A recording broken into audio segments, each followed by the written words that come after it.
यहां मान अपमान, लाभ हानि, सुख दुख, इनको समान बनाने के लिए हम आए हैं।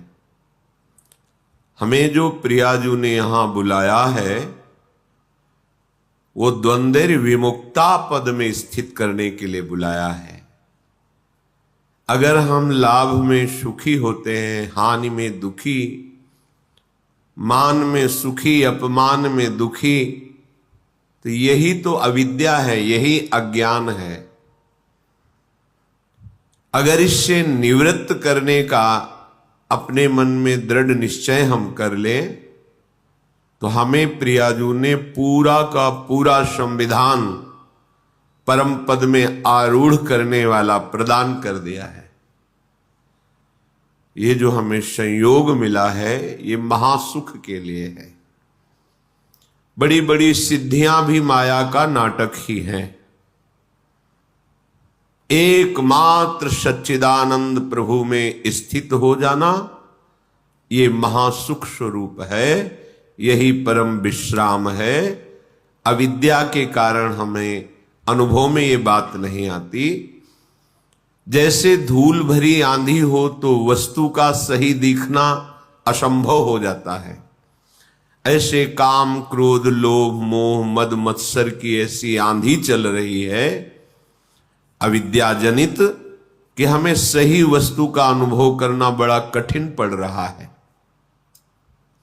यदि हम किसी विशाल पर्वत का सहारा ले ले तो आंधी से बच सकते हैं। आंधी हमारा नाश नहीं कर पाएगी।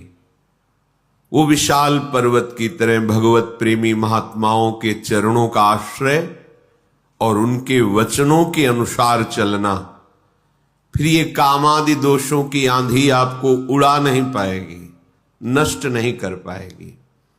श्रीपाद प्रबोधानंद जी महाराज कह रहे हैं कि यदि हमें वृंदावन आने को मिल गया, वृंदावन वासी का संग मिल गया, श्यामा श्याम की उपासना का परिचय मिल गया, ये बड़ी दुर्लभ बात है। तो परिहासे प्यन्या प्रिय कथन मूकोति बधिरहा परेशाम दोषानुश्रुति मनु बिलोकेन्ध नयनः शिलावन्निश्चेष्टः परवपुषि बाधा लव विधौ कदा वत्स्याम्यस्मिन् हरिदैत वृंदावन वने। यदि कृपा करके प्यारे जू ने मुझे वृंदावन बुला लिया, सत्संग सुनाया, सतमार्ग का परिचय मिला, अब हम अपने साथ धोखा नहीं करेंगे। कोई किसी के साथ धोखा नहीं करता। तुम समझते हो हमने दूसरे के साथ छल करके, कपट करके, चोरी करके, चतुराई से ऐसा कर लिया, दूसरे के साथ नहीं। वो अपने लिए तुम बीज बोए हो, तुम्ही को फसल काटनी पड़ेगी। बाद में तुम्हारे रोने चिल्लाने से कुछ नहीं होता, मिथ्या भगवान पर आरोप करने से कुछ नहीं होता। काल ही कर्म ही ईश्वर ही मिथ्या दोष लगाए। अभी तो बड़े बुद्धिमान बनते हो, अपनी बुद्धि का प्रयोग दूसरों के धन अपहरण में, दूसरों के सुखों का नाश करने में, छल कपट में, माइक वृत्तियों में, और जब इसका परिणाम आता है तब आप ईश्वर को दोष देते हैं, तब किसी दूसरे को दोष दे। हम तो बड़े सुखी होते यदि हमारा अमुक ऐसा न कर देता। तो कोई अमुक नहीं है, वो तुम्हारा कर्म ही है, दूसरा कोई नहीं।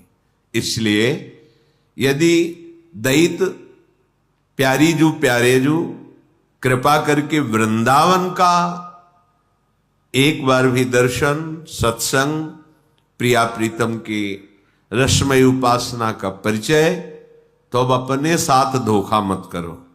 क्या करो?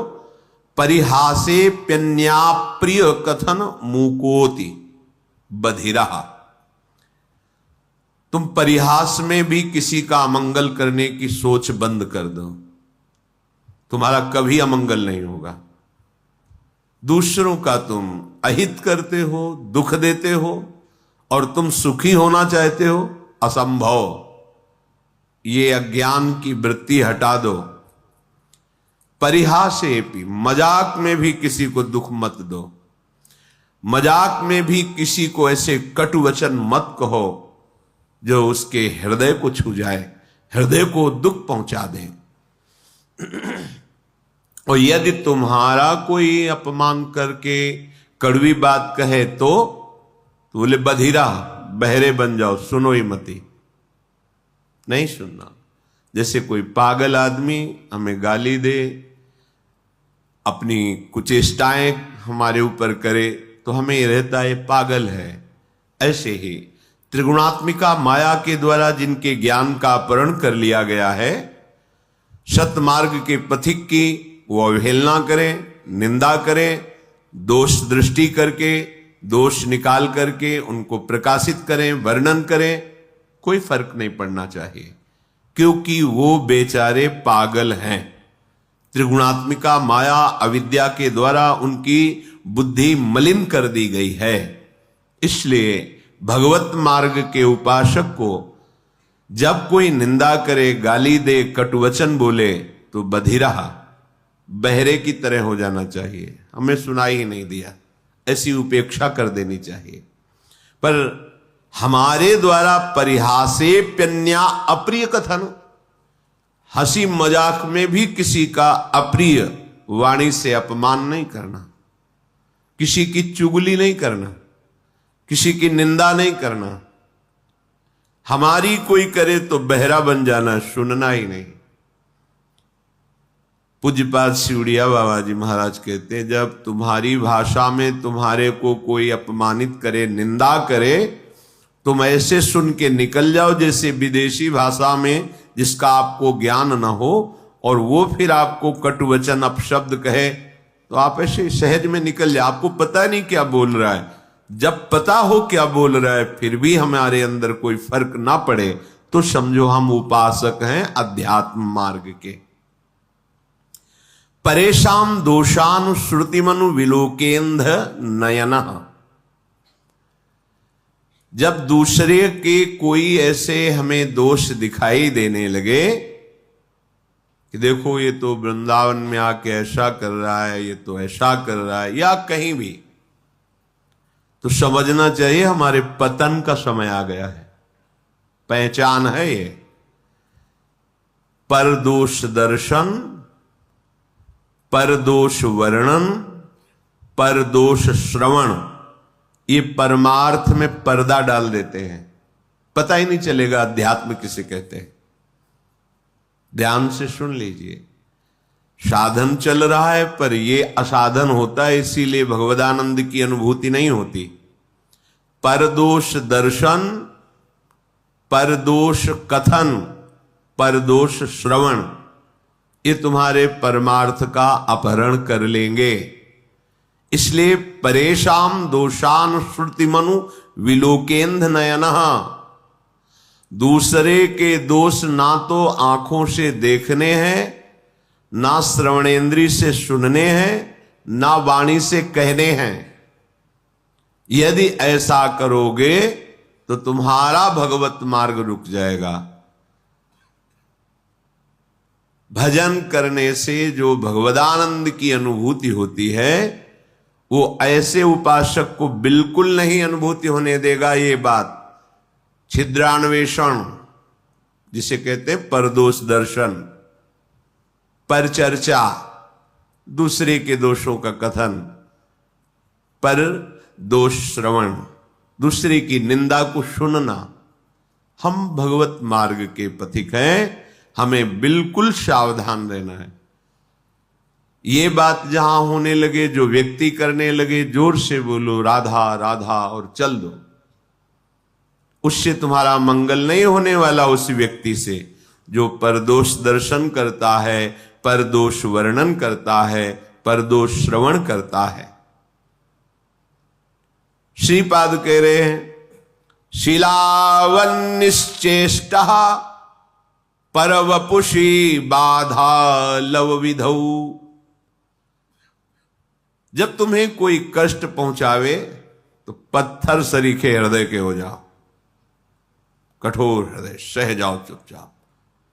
जैसे पत्थर में चोट पहुंचावे तो कोई फर्क नहीं पड़ता, ऐसे ही तुम्हारे ऊपर कोई फर्क नहीं पड़ना चाहिए।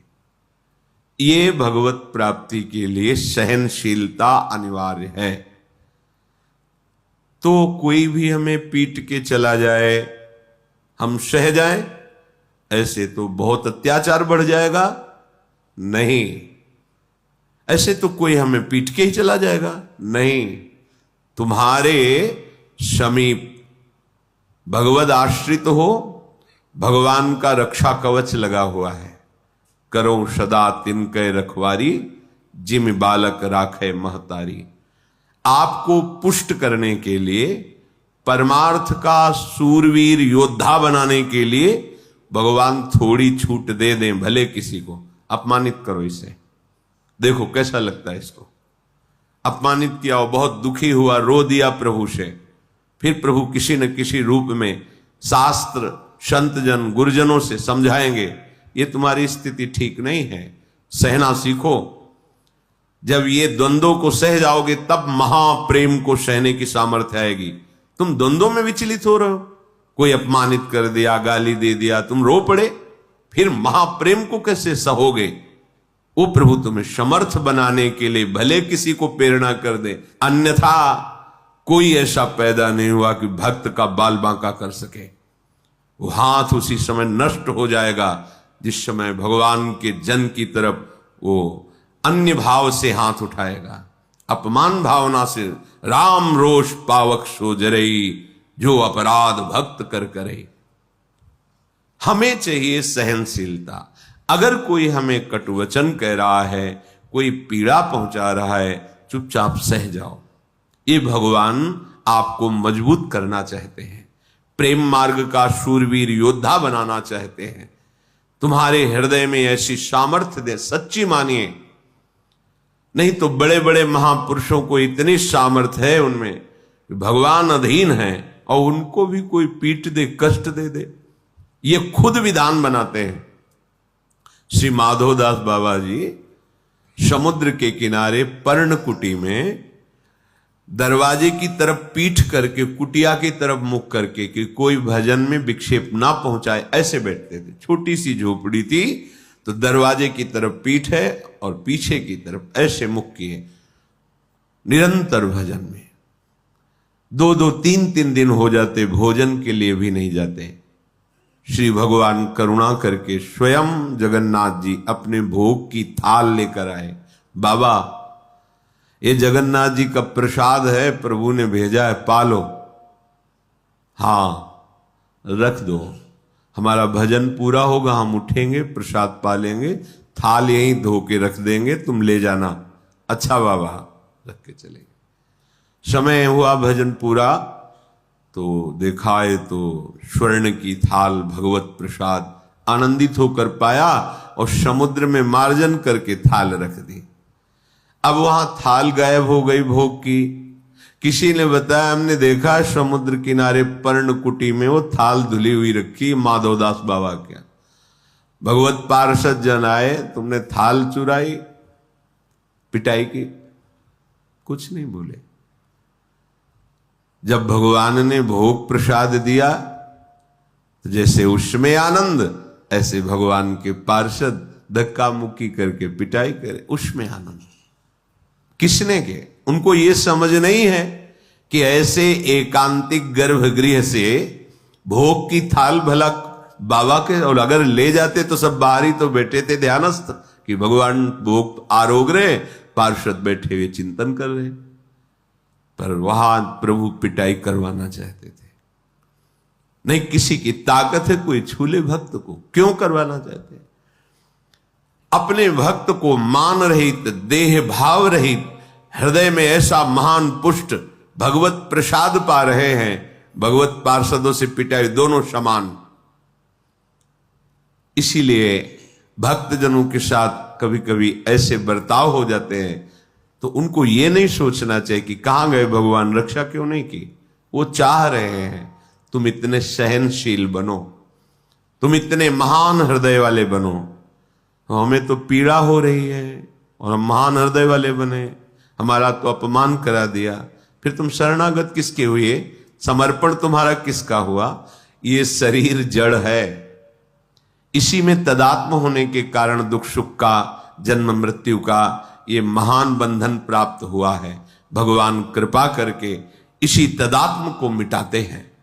वो अभी अविद्या का प्रभाव, इसलिए बात समझ में नहीं आएगी। जैसे सांप की केचुल में कितनी भी पीड़ा दो, सांप को कोई पीड़ा नहीं होती, केचुल अलग है, वो अलग है।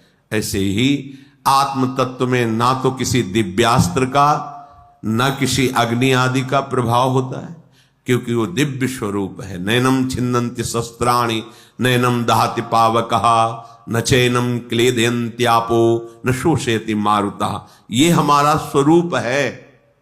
हम अपने स्वरूप को भूलकर जो देह भाव में मान अपमान, सुख दुख, लाभ हानि, जन्म मृत्यु को प्राप्त हो रहे हैं, उपासक को इसी ममता, इसी आसक्ति से हटाकर प्रभु समता में, स्वरूप में स्थित करते हैं।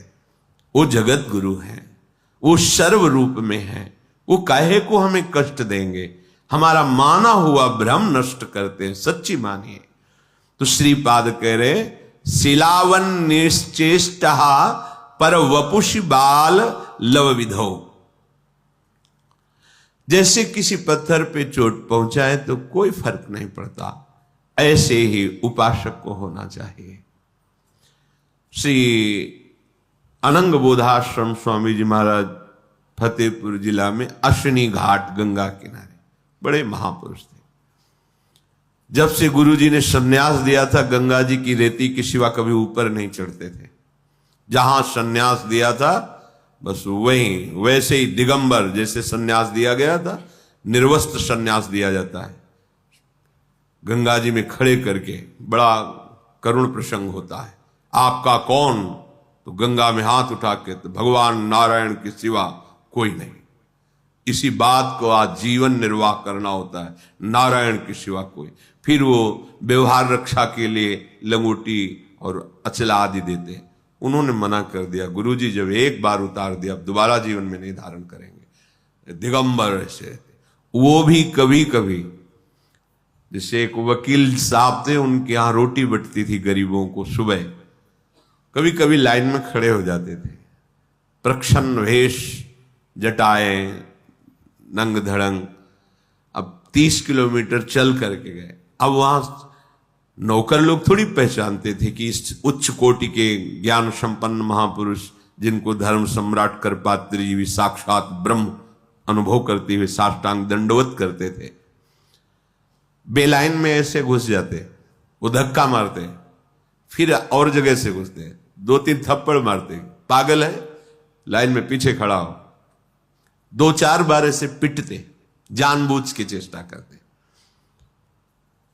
जो बांटने वाले मालिक थे, बंटवाने वाले, वो एक दिन आए, उन्होंने देखा, अरे स्वामी जी गए साष्टांग दंडवत के। अरे स्वामी जी आप, अरे बोले तुम जाओ, हमारा काम मत बिगाड़ो, चलो तुम अपना काम करो। उनको डांट दिया। हम नौकरों के होश उड़ गए कि अगर स्वामी जी ने कह दिया तो हमारा तो क्या होगा। जिनको मालिक साष्टांग दंडवत करा उनको हमने पीटा, ऐसा मुस्कुराए चले गए। प्रभुदत्त ब्रह्मचारी जी ने पूछा, भगवान आप ऐसी लीला क्यों करते हैं? तो उनका कभी कभी देखा जाता है अपने मन को कि अब कैसा लगता है। जानबूझ के महापुरुष जन, अब कैसा लगता है। और यहां पूरी सावधानी की, इतना भी अपमान न हो जाए। सुरक्षा कर रहे हो उसकी जो तुम्हें भगवत प्राप्ति में बाधा पहुंचा दे। और ये महापुरुष जो भगवत प्राप्त है, कि कभी कभी जैसे होता है ना कि आज मनोरंजन करते हैं, चलो, तो वो कभी कभी, अब मन की स्थिति क्या है, हम डरते हैं अपमान से, निंदा से। और कह रहे नीचापमानम शुद्धा, नीच पुरुषों द्वारा किया अपमान परमार्थ के पथिक के लिए अमृत है। सम्मानम कल्याति घोर गर्णम, सम्मान ये घोर विष है। तो कैसी अविद्या, हम विष को तो अमृत के समान पीते हैं और अमृत को विष मान लेते हैं। इसलिए कह रहे शिलावन निश्चेष्टा पर वपुषी बाधा लव विधो, तुम्हें कोई भी बाधा एक क्षण के लिए भी अंदर स्वीकार नहीं करनी चाहिए, बाहर से चाहे जितनी। देखो आपका अहंकार ये बात बर्दाश्त नहीं करेगा, ये अविद्या है, अज्ञान है। जब आप अपने स्वरूप में स्थित होंगे तो दूसरा कोई है ही नहीं। जिसे होता है ना कि फिर तो दूसरों को बहुत प्रोत्साहन मिल जाएगा, जब जो चाहेगा, ऐसा नहीं है। ये सृष्टि ईश्वर के द्वारा शासित है। लाखों लोगों में अलग अलग चेष्टाएं, अलग अलग भाव, लेकिन सबका शासन वो ईश्वर कर रहा है। नहीं जो विश्व में अपने को ही केवल तो वो सबका नाश कर दें, नहीं कर सकते। जितना उनके द्वारा विनाशकारी चेष्टा होनी है, क्योंकि विनाश का भी क्षेत्र भगवान का ही है। अगर सृजन का है, पालन का है, तो संहार का भी है। उतना ही कर सकता है, आगे नहीं। हजारों पशुओं में सिंह उसी को पकड़ेगा जिसका आहार निश्चित हो गया है। पूरा विधान से चलता है, ऐसा नहीं कि मनमानी यहां सब कुछ हो रहा है। सृष्टि में पूरा विधान से हो रहा है। कर्मों का जाल बिछा हम अज्ञानी जीव वर्तमान की बात को देख करके केवल अनुमान लगाते हैं हमारे साथ गलत हुआ। लेकिन आप इसी जन्म की बातें अपनी देख लो, फिर आप देखो कि अगर इसका दंड ये, इसका दंड ये, इसका दंड ये, तो मेरी दुर्दशा क्या होगी। हम लोग अनजाने में, अज्ञान में बड़े बड़े अपराध कर देते हैं। एक लक्ष्मण रेखा सी वो आती है ना, चींटियां कीड़े ये हमारे घर में ना रहे, खींच दी। सैकड़ों चींटी, सैकड़ों जीव मर गए। ये क्या हो रहा है? तुम्हें नहीं समझ में आ रहा है? अपराध बन रहा है। सब में परमात्मा तत्व विराजमान है। जैसे पृथ्वी में रहने का तुम्हारा अधिकार है, ऐसे तो जीवों का अधिकार है। छिप के लिए मार डालो, निकाल के बाहर फेंको, मार डाला, कुचल डाला ईंट से, ये क्या है? क्या उसका अधिकार इस सृष्टि में जीने का नहीं? तुम मनुष्य शरीर में हो तो केवल तुम्हारा ही अधिकार है। बहुत से ऐसे जिनको हम पाप नहीं समझते हैं, हमारे द्वारा बहुत से ऐसे अनर्थ होते रहते हैं। सोचो, एक तितली की गुदा में खेल खेल में कांटा ऐसे गाड़ कर छोड़ दिया मांडव्य ऋषि, उनको दंड मिला सूली की सजा। और जैसे छोड़ दिया तो वैसे सूली निकली नहीं, काटी गई। महाभारत में स्पष्ट भगवान व्यास देव जी ने लिखा है। आप कितने जीवों की हत्या करते हैं, आपको दर्द होता है? अरे एक चींटी भी वही है ईश्वर जो तुम्हारे हृदय में, जो एक हाथी के, जो एक बड़े से बड़े के हृदय में ईश्वर, वो वहां बैठा हुआ है। क्या जाता है? आप अपनी सुरक्षा कीजिए। आप ऐसी जहरीली चीजें जिससे लाखों जीव, जो गुजरेगा उससे मर जाएगा, छोटा मोटा सब जीव। अरे कोई चींटी बना, कोई कीड़ा बना हुआ है, वो हम ही आप हैं। कर्म के परिणाम स्वरूप हमको ऐसी योनियां मिली हैं। अपने को लगता है हमने तो पाप किया ही नहीं, हमें दंड क्यों मिलता है? ईश्वर है, सर्व सामर्थ्यशाली है। बिना आपके कर्म बिगड़े आपको दंड मिल ही नहीं सकता। अगर हम ऐसा मानते हैं तो हमें सहना चाहिए। अगर हम नहीं मानते हैं तो नया कर्म फिर ऐसा बन जाएगा जो आगे हमें और नष्ट करेगा। इसलिए शिलावन निश्चेष्टा, जैसे हमारे शरीर में कर्म परिणाम से जब फोड़ा होता है और वो पकता है और भीषण कष्ट देता है तो हम सहते हैं। हम डॉक्टर के पास जाके पैसे भी देते हैं, कष्ट भी सहते हैं, पर उसका ऑपरेशन करवाते हैं। ऐसे ही हमारा बुरा कर्म जब हमारे ऊपर आता है, वो किसी न किसी विधान में दंड हमें देता है, हमें चुपचाप सह लेना है। राधा राधा राधा, तो वो नष्ट हो जाएगा और आगे परम मंगल, परम सुख का विधान हो जाएगा। कदा वत्स्याम्यस्मिन् हरिदयित वृंदावन बने। आहा, मैं हरि के प्यारे या दैत प्राण प्यारे युगल सरकार के नित्य लीला स्थली बिहार स्थली वृंदावन में इस प्रकार कब रहूंगा। किसी की